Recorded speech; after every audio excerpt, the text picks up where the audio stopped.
Hello everybody, this is Gareth Goon Speaks back here with another video. I'd like you to hit the subscribe bar, give me a thumbs up if you like the video, or hit the notification bell to be notified when I post my next post. Or otherwise you could donate to my ministry and the charities that I support at garethgoon3@gmail.com on PayPal. This one here is about the way, the truth and the life. A direct descendant of the Prophet Muhammad now follows Jesus.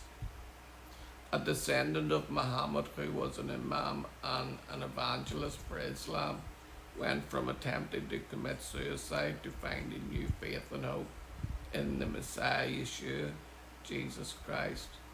Thomas Samuel's life reached a crisis point when the former imam started to doubt his Islamic faith, leading to deep emotional turmoil and eventually multiple suicide attempts. I decided to take my own life, and that was a tragedy, Samuel told CBN News. However, these attempts were not the end for Samuel. He called out to God and everything changed. I took some pills that narrowed the blood vessels, and I thought that I was dying, and I started to talk to God for the first time. I told him, I'm dying, so do something, save me, Samuel explained. God answered Samuel's cry and spared his life. Still, Samuel questioned whether he had simply fallen or had simply failed at his attempt, or if God had answered his prayer. And I woke up like nothing had happened, Samuel testified. My question was, is it the dose? What? Was it enough, or the prayer worked? He explained.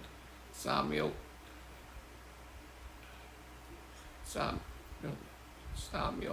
decided to test his question and made another attempt at his life.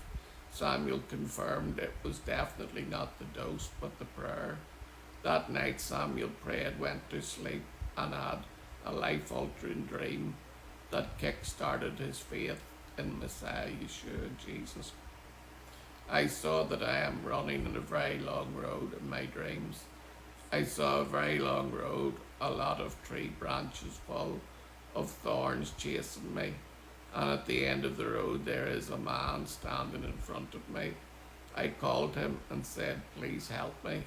Samuel described, I don't know who he is. So he extended his hand, put it on my shoulder, and brought me before him.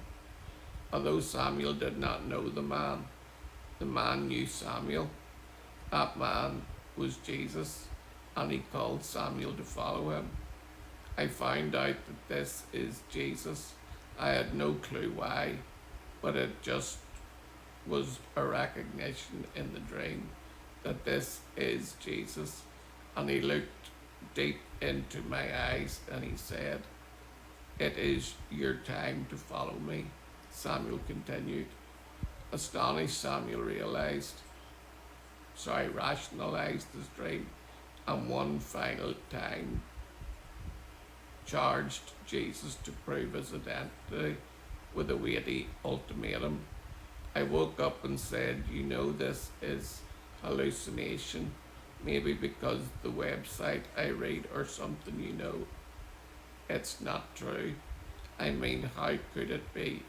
You know, Samuel said. So I looked to the heavens when I woke up and said, if this is not a joke, if you are really Jesus Christ, whom I have read about on this website, come to me one more time with the same details. Otherwise, I will never think of you again.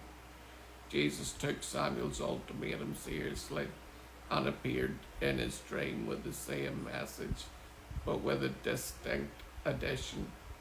Didn't I tell you that this is your time to follow me? Samuel got the message loud and clear. The different word, didn't I tell you, was my clue. My reason to say he was listening, Samuel exclaimed. God can listen, Jesus can listen, and people should try that. He realized that Jesus not only listens, but personally reveals himself. For Samuel, the truth not only saved him, but he believes it can save others who do not have easy access to the gospel. I think Jesus listens to us when we are frustrated and have no one else. That's why many people, specifically radicals, who have no source or no way to get to know the gospel, Jesus interferes personally and shows himself. Samuel joyfully said. Jesus answered, I am the way and the truth and the life. No one comes to the Father except through me. John 14, verse 6. Shalom, Maranatha.